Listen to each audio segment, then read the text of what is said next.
गांव वालों ने लाश उठा करके जलाने के लिए लेके जा रहा था। अन्नपूर्णा रोक दी कि आप लोग जरा सा मेरा सुन लीजिए। का बोलो, का इस शरीर को मेरा पति भोग लिया है, देख लिया है, अब इस शरीर को रखकर मैं क्या करूंगी?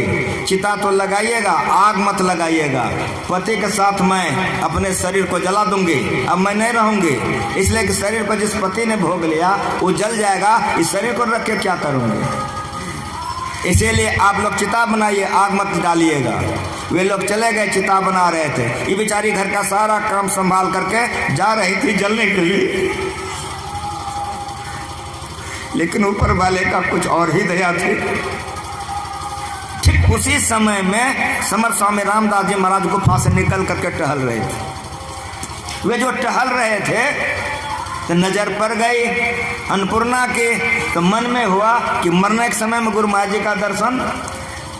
चली गई, चरणों में प्रणाम की। जैसे प्रणाम की, दृष्टि पड़ी अन्नपूर्णा पर, समर्थ स्वामी रामदास जी के मुंह से अनायास मुंह से निकल गया कि सौभाग्यवती भवो, अष्टपुत्रा भवो। एक के बार में दो आशीर्वाद अनायास उनके मुंह से निकल गया।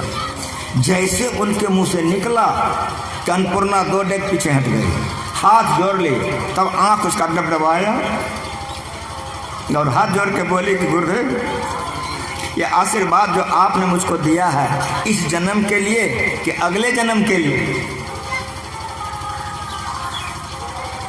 समर्थ स्वामी रामदास जी महाराज ने कहा कि क्या कहती हो? कहा मेरे पतिदेव मर चुके हैं, लोग जलाने के लिए श्मशान चले गए हैं, मैं उनके साथ जलने के लिए जा रहे हैं। तब होश में आए समर्थ स्वामी रामदास जी। आप सब माँ बाप बैठे हो, ये पंडाल के भीतर में जितने बैठे हो सब माँ बाप हो। बाप रसगुल्ला लाया है, अब माँ खीर बनाई है, अब बच्चा सुध गया है, खाओगे ना? हाँ बोलो जरा, उठाओगे ना कि बेटा बाप रसगुल्ला लाया है, माँ खीर बनाई है। बाबू सुनता नहीं है तो सुनता हूँ, तो खाओ न रे, तो मुंह में रसगुल्ला दोगे, ऐसे करेगा मुंह से रसगुल्ला गिर जाए। कुछ समझ में आया क्या सुना है? तो मुझसे क्यों गिर गया? तो कहोगे कि नींद में थे। इन्हें जो नींद में है वो अंदर के तरफ जैसे खींचा हुआ है, जो समाधि से उठा हुआ वो किधर खींचा हुआ रहेगा? सो बोलो। भक्ति सुनने आए हो तो बढ़िया से सुनो। वो 3 अवस्था से ऊपर रहते हैं, वो सदा संसार का संभाल के लिए तुर्य के इस किनारे में आकर के दे और दुनिया का संभाल करते हैं, और तुर्य के उस किनारे में जाकर के समाधि में पड़े रहते हैं। तुर्य का प्रारंभ यहाँ से होता है, जैसे अंधकार मंडल से आप ऊपर उठते हो, और तुरिया का समाप्ति होता है चेतन मंडल में जाकर के, और तुरियातीत अवस्था होती है चेतन मंडल के पार में। तो तुरिया का अवस्था बहुत लंबा है, इसीलिए चेतन में जाकर के समाधि में पड़े रहते हैं, ये संत होते हैं। अंदर के ओर खींचे हुए थे, नजर पड़ी, अनायास निकल गया। जब वो बोल दी कि मेरे पति मर गए हैं, श्मशान घाट जलाने के लिए लोग लेके चला गया, तब होश में आए कि जा, लेकिन मुंह से निकल गया। संतों के मुंह से जो निकला है वही वेद है, वही उपनिषद है, वही रामायण है, वही पुराण है, वही कुरान है। जितना जो कुछ है संतों के मुंह से जो निकला है वही है संतवाणी, उसी को कहता है। जो संतों के मुंह से निकल गया वो असत्य नहीं होता है, मुंह से निकल चुका था। तब अन्नपूर्णा को नीचे से ऊपर समर्थ स्वामी रामदास जी देखने लग गए, उसका आंख डगडगा गया था।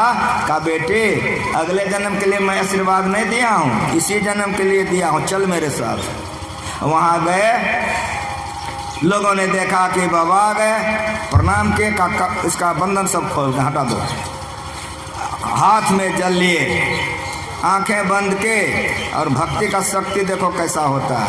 आंखें बंद के और खोला आंख और बोला कि जय जय श्री रघुवीर की, पानी छीट दिया, अन्नपूर्णा का पति उठ करके बैठ गए। भक्ति निशैनी मुक्ति के संत चरे सब धाय। अपना कल्याण जो कर लिया, जिसका कल्याण जब चाहेगा कर देगा, एक क्षण में पल में कर दें। निहाल भजो सद्गुरु, गुरु के प्रति जो अत्यंत श्रद्धा रखेगा वो भक्ति में आगे अवश्य बढ़ेगा। अन्नपूर्णा ने तुरंत पति के चरणों में प्रणाम किए और प्रणाम करके अन्नपूर्णा ने कहा कि क्या देख रहे हैं, आप तो मर चुके थे, बाबा के कृपा से जिंदा हो गए हैं, चलिए प्रणाम कीजिए। तो दोनों पति पत्नी मिल करके समर्थ स्वामी रामदास जी को प्रणाम किया। तो जैसे दोनों मिल करके प्रणाम किया, अब समर्थ स्वामी रामदास जी बड़े खुश होकर मुस्कुराए और कहा, बेटी पहले तुम अकेले प्रणाम की थी, तुम्हारा मुंह लटका हुआ था, अब तुम खुशी खुशी प्रणाम कर रहे हो, तो दोबारा आशीर्वाद देता हूँ, सौभाग्यवती भव, 10 पुत्रा भव। जब कई पुत्र उनको हो गया, पहला बेटा बड़ा हो गया, उसको लेकर अन्नपूर्णा आई है समर्थ स्वामी रामदास जी के पास में कि प्रसाद है आपका चढ़ाया हुआ, ये लीजिए, ये प्रसाद आपके लिए लाया हूँ। समर्थ स्वामी रामदास जी मुस्कुराए कि बेटी फूल पान जो चढ़ाती हो। कहा, गुरुदेव क्षमा कीजिए, जब आपने मुझसे कहा था कि 10 पुत्रा भवा, उसी समय मैं यह निर्णय कर ली थी कि प्रथम पुत्र गुरु महाराज के सेवा में दे दूंगी, इसलिए ठुकराइए नहीं गुरुदेव, अगर आप इसको सेवा में रख लीजिएगा तो मेरा कोख ही पवित्र हो जाएगा। यह जीवन भक्ति के लिए मिला है। खूब बढ़िया से सुनिए। शोक, मोह, भय, हरस, दिवस, निशी, देश, काल तह नाही, तुलसीदास एद साहें, संशय निर्मूलन जाहि, रघुपति भगति करत कटनाहि। भक्त भक्त भगवान एक हो जाता है, ज्ञाता के ज्ञान एक हो जाता है। जीव आत्मा के ऊपर से स्थूल सूक्ष्म कारण महाकारण चेतन के पर्दे हट जाते हैं। जिस तरह से जल में जल मिल जाता है, उस तरह आत्मा परमात्मा मिलकर के जानत तुम्हें तुम्हारी हो जाता है। यही काम करने के शरीर मिला है। गुरु महाराज जी जब तक रहे ज्ञान का प्रचार किए, हम लोगों को यही ज्ञान सिखाए हैं। इस ज्ञान में आने वाले मांस खाएंगे, मछली खाएंगे, शराब पिएंगे, झूठ बोलेंगे, चोरी करेंगे, व्यभिचार करेंगे, तब नहीं होगा, तब नहीं होगा। इसलिए ना बीर तो दुष्चरितान, ना शांत हो न समाहिता, ना शांत मान स्वापी, प्रज्ञा ने निर्मा पुण्यात। जो दुष्चरित से अपने को अलग नहीं किया है, उसे ई भक्ति नहीं होगी। बिंदु ध्यान और ना ध्यान के लिए जब तक झूठ चोरी नशान सा विचार से नहीं बचोगे, आगे नहीं बढ़ोगे।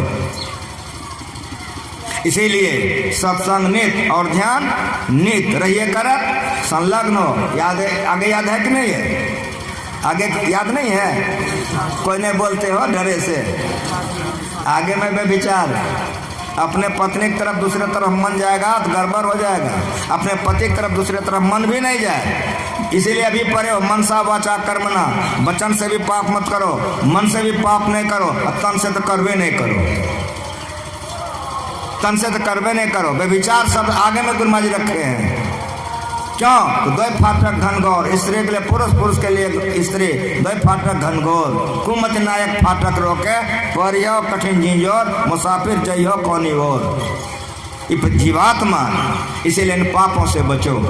झूठ बोलने से डरो, चोरी करने से डरो, नशा मत खाओ, मत पियो, व्यभिचार हिंसा नहीं करो। परिणाम क्या होगा? भक्ति में आगे बढ़ेंगे। जैसे जैसे भक्ति में आगे बढ़ेंगे, शक्ति मिलती जाएगी।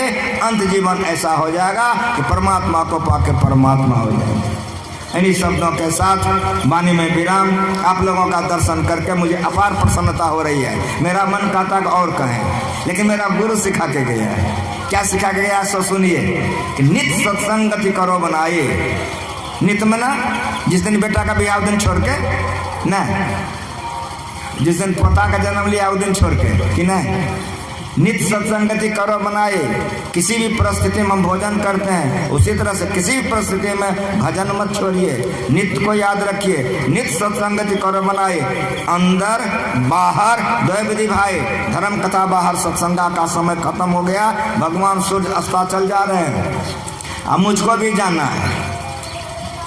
आंख बंद करके अब हमारे भक्त लोग ध्यान करेंगे। ये भक्ति है। जो बात अभी सुना गया है, जो लोग भजन भेद ले लिए हैं, तो क्या करें? छोड़ दें? मेरी बात सुनिए। अंदर बाहर द्वै विधि भाई। धर्म कथा बाहर, सत्संगा का समय समाप्त हो गया। अब अंतर सत्संग ध्यान भंगा। अंतर में सब अलग अलग बैठेंगे, घोघा तान तान करके तरे तर जाएगा भीतरे भीतर, आंख बंद करके, कान बंद करके। समझ रहे हो? इसीलिए त्रिकाल संध्या अवश्य करनी चाहिए जो लोग भजन भेद ले लिए हैं। इसीलिए समय पर भजन हो जाएगा, आरती हो जाएगी। मैं भी जा करके वहाँ ध्यान करूँगा और आप लोग भी ध्यान करेंगे। इन्हीं शब्दों के साथ मैं महेश्वर जी को बहुत बहुत धन्यवाद देता हूँ। जिस माँ ने महेश्वर को जन्म दिया, जिस बाप ने जन्म दिया, धरती पर नहीं है, लेकिन उस माँ बाप के लिए मैं भी गुरु माँ से प्रार्थना करता हूँ, इनकी माँ बाप को सदगति अवश्य हो। इतना ही नहीं, और मेरी बात सुनिए, गुरु माँ जी कह के गए हैं कि 10 जो होता है पंच परमेश्वर होते हैं, तो 5 आदमी मिल करके जो ईश्वर से प्रार्थना करता है, ईश्वर उसको सुनते हैं। तो हम लोग सब कोई आए हैं महेश्वर के माँ बाप के लिए, तो क्या कर देंगे? तो मेरी बात सुनिए कि जहाँ कहीं भी इसकी माँ इसके पिताजी हों, थोड़ी देर हम लोग गुरु माँ से ध्यान कर दें ईश्वर से कि जल्दी मनुष्य का शरीर मिल जाए, फिर भक्ति करेंगे। सूक्ष्म शरीर में, अरे एक के बात सुनिए, मनुष्य शरीर का अतिरिक्त किसी शरीर में भक्ति नहीं होती है, इसीलिए सूक्ष्म शरीर में ये लोग होंगे तो हम लोग ईश्वर गुरु से प्रार्थना तो कर सकते हैं, इसका माँ बाप का जन्म जल्दी हो जाए कि भक्ति करते करते मोक्ष प्राप्त कर लेंगे। तो थोड़ी देर के लिए इनके माता पिता के लिए, इनके जितने परिवार के लोग हैं सबसे मैं कह रहा हूँ, और आप लोगों से थोड़ी देर ध्यान करके जयकार मनाएंगे, एक भजन हो जाएगा, आरती हो जाएगी, जग संपन्न हो जाएगा। श्री